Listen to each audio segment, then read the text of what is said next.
Fitnah sejarah kisah Syekh Siti Jenar. Syekh Siti Jenar merupakan sosok yang menjadi kontroversi karena pemikirannya yang dianggap menyesatkan umat oleh para wali penyebar agama Islam di Nusantara pada zaman itu. Dalam banyak referensi nama dari Syekh Siti Jenar banyak sekali julukannya, yaitu sampai 16 julukan yang melekat pada tokoh sufi ini. Makna dari nama Siti Jenar sendiri adalah tanah merah, dan nama asli Syekh Siti Jenar yaitu Sayyid Hasan Ali Al-Husaini yang nantinya pada saat dewasa bernama Sayyid Abdul Jalil. Beliau juga dikenal sebagai Sunan Jepara, Syekh Lemah Abang, Syekh Siti Brit, Hasan Ali, dan Siti Jenar. Syekh Siti Jenar lahir di Persia, Iran pada tahun 1404 Masehi. Beliau masih dipercaya keturunan Nabi Muhammad SAW, dari keturunan Fatimah dan Ali bin Abi Thalib. Sejak kecil Syekh Siti Jenar berguru kepada ayahnya yaitu Sayyid Solih di bidang Al-Quran dan tafsirnya. Pada usia 12 tahun ia sudah hafal Al-Quran, dan pada usia 17 tahun dia bersama ayahnya berdagang dan berdakwah di Malaka. Kemudian ayahnya diangkat sebagai mufti oleh Kesultanan Malaka di bawah pimpinan Sultan Muhammad Iskandar Shah. Pada tahun 1424 Masehi, terjadi perpindahan kekuasaan antara Sultan Muhammad Iskandar Shah kepada Sultan Muzaffar Shah, sekaligus pergantian mufti baru kepada Syekh Samsuddin Ahmad. Lalu pada akhir tahun 1425 Masehi, Sayyid Solih bersama anak dan istrinya pindah ke Cirebon dan bertemu dengan sepupunya yaitu Sayyid Kahfi bin Sayyid Ahmad, yang mempunyai kedudukan sebagai mursyid tarikah dari Sanad Utsman bin Affan, sekaligus penasehat agama Islam Kesultanan Cirebon. Sayyid Kahfi mengajarkan ilmu makrifatullah kepada Syekh Siti Jenar yang usianya pada saat itu sekitar 20 tahun. Pada saat itu mursyid tarikah Al-Mutabarah Al-Ahadiyah ada 4 orang yaitu 1.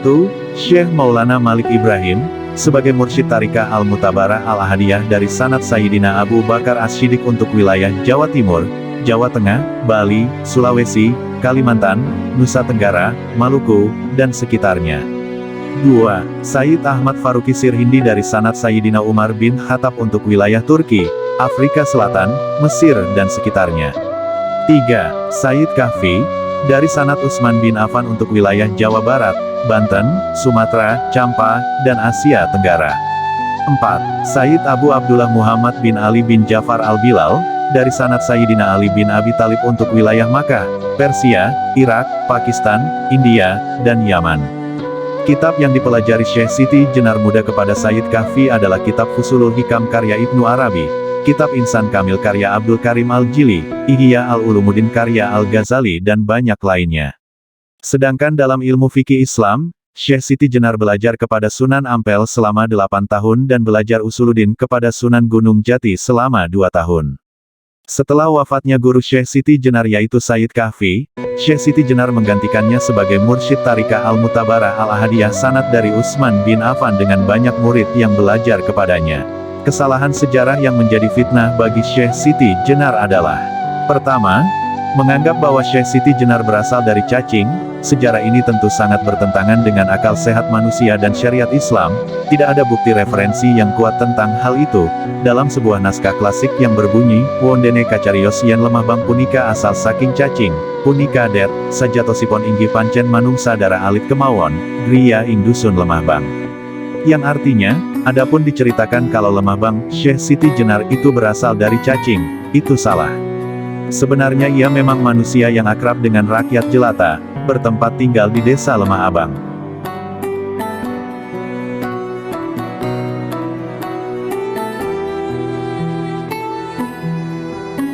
Kedua, ajaran Manunggaling Kawula Gusti yang dikenal sebagai ajaran yang sesat. Cak Nun berkata, sebenarnya bukan ajarannya yang sesat tapi pemikiran kita yang tidak sampai pada pemikiran tersebut karena tingkat makam yang berbeda. Dari hal inilah para wali songo tidak setuju kepada Syekh Siti Jenar, karena mengajarkan ilmu makrifat, yang tidak bisa dikonsumsi oleh sembarangan orang, karena bisa menimbulkan salah tafsir terhadap ajaran tersebut, sehingga bisa merusak penyebaran agama Islam di Nusantara pada saat itu. Ketiga, dalam beberapa buku diceritakan bahwa Syekh Siti Jenar meninggalkan salat, puasa Ramadan, sholat Jumat, haji dan sebagainya. Syekh Burhanpuri dalam Risalah Burhanpuri halaman 19 membatahnya, ia berkata, saya berguru kepada Syekh Siti Jenar selama 9 tahun dan saya melihat dengan mata kepala saya sendiri bahwa dia adalah pengamal syariat Islam sejati. Bahkan salat sunnah yang dilakukannya lebih banyak dari manusia biasa, tidak pernah bibirnya berhenti berzikir dan solawat kepada Nabi Muhammad, tidak pernah putus puasa Daud, puasa Senin, Kamis, dan meninggalkan salat Jumat. Keempat, meninggalnya Syekh Siti Jenar dengan hukuman mati oleh para wali songo merupakan cerita fiktif yang ditambahi agar menjadi dahsyat dan menarik ceritanya, karena tidak ada referensi yang primer dan kuat yang menyebutkan hukuman mati kepada Syekh Siti Jenar. Berdasarkan riwayat para habaib, ulama, kiai dan ajengan yang ilmunya terpercaya, mengatakan bahwa Syekh Siti Jenar wafat di pengimaman Masjid Agung Cirebon dalam keadaan bersujud pada waktu melaksanakan sholat tahajud, dan para santri baru mengetahuinya saat akan melaksanakan salat subuh. Tidaklah mungkin 9 wali Allah yang suci dari keturunan Nabi Muhammad akan membunuh wali Allah dari keturunan yang sama, tidak bisa diterima oleh akal sehat. Penghancuran sejarah ini menurut ahli sejarah Islam Indonesia yaitu Asyumardi Asra adalah upaya Belanda dalam memecah umat Islam agar selalu bertikai antara Sunni dan Syiah, antara ulama syariat dan ulama hakikat. Bahkan penjajah Belanda telah mengklasifikasikan hal ini dalam politik divide et impera, yaitu politik pecah belah dengan 3 kelas, yaitu, kelas santri yang diidentikan dengan 9 wali, kelas kiai yang diidentikan dengan Raden Fatah dan Kesultanan Demak, dan kelas abangan yang diidentikan dengan Syekh Siti Jenar. Maka dari itu kita harus berhati-hati dalam memahami sejarah secara penuh, bukan hanya secara setengah-setengah sehingga tidak akan menimbulkan perpecahan antara umat Islam.